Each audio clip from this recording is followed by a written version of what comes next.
Georges Guingouin, en tant que personne, a la destinée d'un héros d'une tragédie grecque. Hein, ces héros qui ont participé à la guerre de Troie, qui reviennent en vainqueurs et qui connaissent les pires déboires à leur retour en Grèce. Georges Guingouin, c'est ça. C'est quelqu'un qui est un héros à la Libération, il reçoit la Légion d'honneur, il est fait compagnon de la Libération, un des seuls communistes en France à être fait compagnon de la Libération.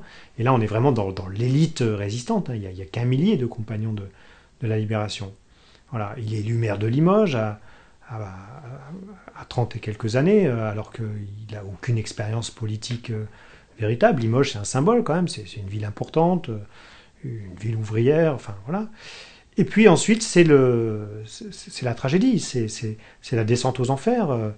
Il perd la mairie de Limoges de façon un peu illégitime, puisque son concurrent Bétoul avait été condamné à l'indignité nationale, à la libération, pour avoir voté les pleins pouvoirs à Pétain. Et bon, il arrive à revenir dans le jeu politique en 47 et à reprendre sa mairie, considérée comme son bien. Et puis ensuite, Guingouin, qui avait le sentiment d'avoir donné sa vie au parti. Il est exclu du Parti communiste en 1952. Là aussi, il le vit comme un crève-cœur terrible. Et puis, plus grave encore, lui qui avait le sentiment d'avoir participé à la libération de son pays, il est emprisonné dans les prisons, comme il le dira, les prisons de la 4ème République, qu'il avait contribué à rétablir, parce qu'il est accusé de complicité d'assassinat dans une sombre histoire, mais qui n'a ni queue ni tête. Voilà. Et il va connaître une procédure judiciaire qui, là aussi, va profondément le marquer.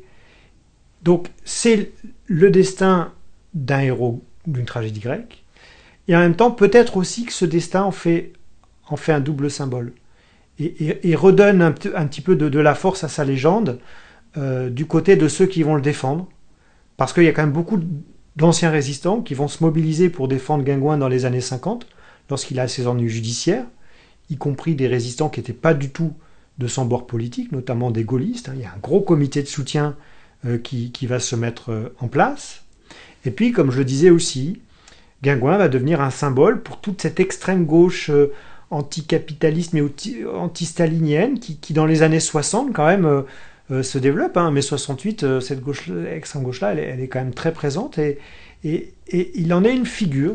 Voilà. Donc ça explique bien sûr le fait que son destin ne soit pas passé inaperçu et qu'il ne soit d'ailleurs pas totalement, comme il le dira aussi lui-même, un petit peu de façon caricaturale. Il dit que parfois, à la fin de sa vie, j'étais un Cincinnatus, je me suis battu pour mon pays, et après je suis redevenu instituteur, etc.